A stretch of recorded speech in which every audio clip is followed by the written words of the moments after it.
Mais um entardecer no hemisfério sul do planeta Terra. São 18 horas. Elevando nossos melhores pensamentos a Deus, conectados aos benfeitores do lar Fabiano de Cristo, vamos refletir hoje sobre o capítulo 88 do livro Caminho, Verdade e Vida, pelo autor espiritual Emmanuel, e pela rica e abençoada psicografia de Chico Xavier. O título desse capítulo é Velar com Jesus.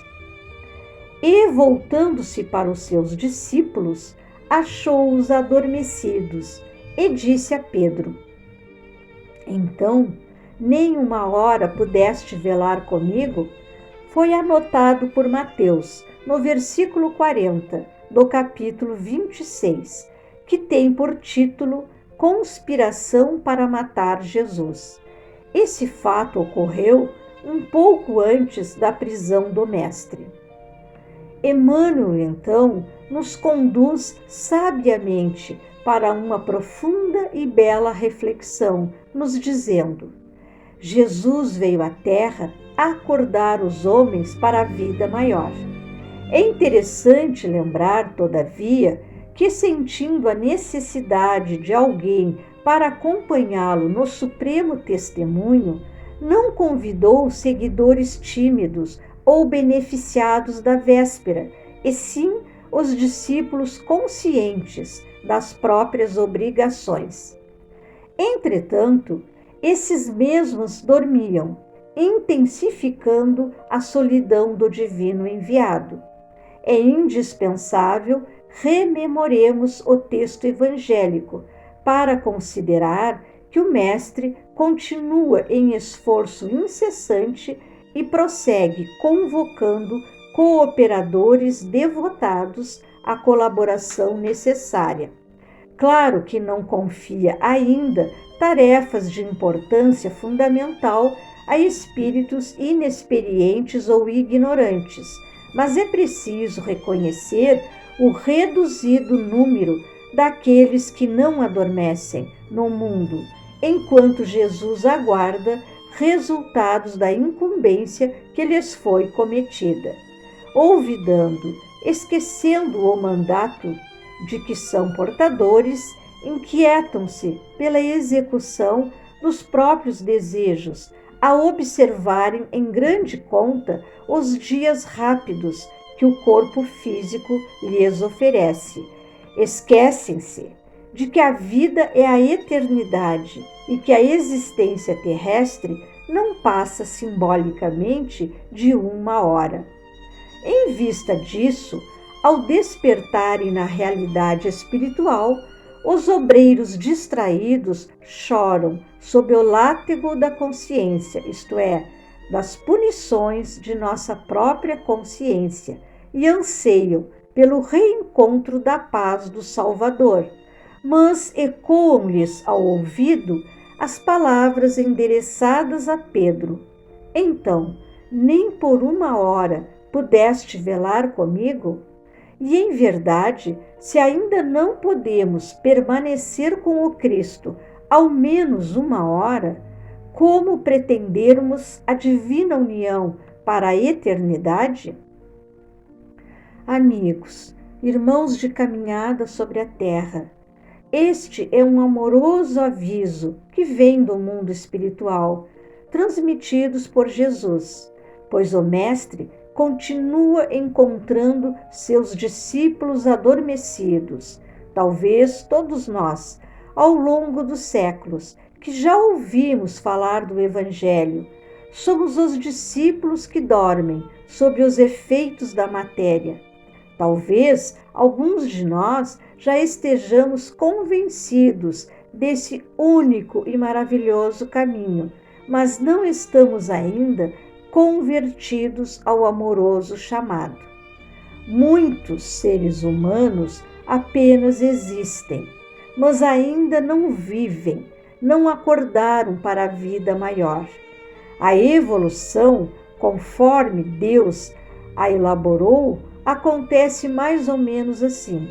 Primeiro existimos, depois aprendemos a viver e, por último, aprendemos a viver com abundância.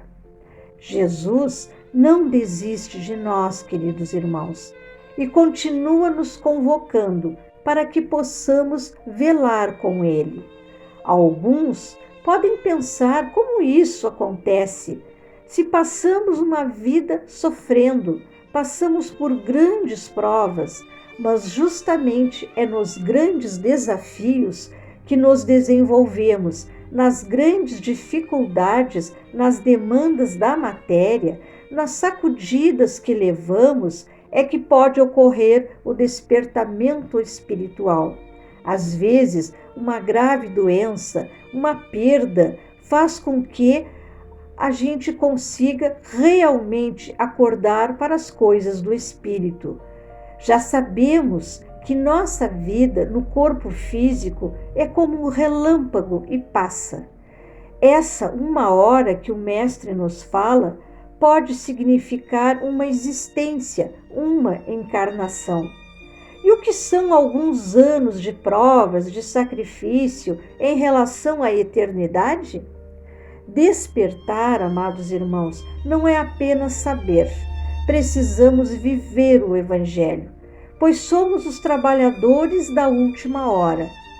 Pensamos assim em algumas dicas práticas para sairmos do sono da matéria e nos manter conectados sempre que possível com o mundo espiritual amigo, através de meditações, de preces, orações e principalmente ou essencialmente nos trabalhos no bem. Uma outra dica prática é pensarmos que não é a quantidade de horas que passamos na casa espírita ou em qualquer outro templo religioso que irá nos ajudar em nosso progresso.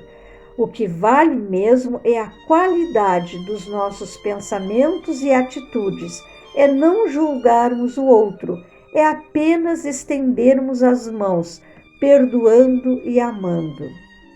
Que possamos manter acesa a chama do discernimento, da consciência lúcida e tranquila, mesmo em nossas imperfeições, vivendo as provas, para que quando chegarmos ao mundo espiritual, não seja mais preciso ouvirmos novamente estas palavras do Mestre.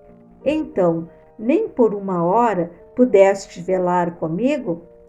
Vamos relembrar outras palavras de Jesus. Porquanto tive fome e não me destes de comer, tive sede e não me destes de beber, precisei de teto e não me agasalhastes, estive sem roupa e não me vestistes, estive doente e no cárcere e não me visitastes. Também eles replicarão: Senhor, quando foi que te vimos com fome e não te demos de comer, com sede e não te demos de beber, sem teto ou sem roupa, doente ou preso e não te assistimos? Ele então lhes responderá: Em verdade vos digo, todas as vezes que faltastes com a assistência a um destes mais pequenos, deixastes de tê-la para comigo mesmo. Como verdadeiros cristãos, será que estamos agindo assim? E já aprendemos pela evolução que não é apenas o pão para o corpo que devemos dar ao nosso irmão. Muitas vezes é apenas nossos ouvidos para ouvir suas dores, apenas nossa paciência, nossa compreensão e nossa presença junto a quem mais necessita. Queridos irmãos, que a paz tão sonhada comece hoje a despertar em nossas vidas e que nossos amigos espirituais nos fortaleçam nesse grandioso desafio da evolução. Que o Mestre Jesus, com sua paz, fique com todos. Que assim seja.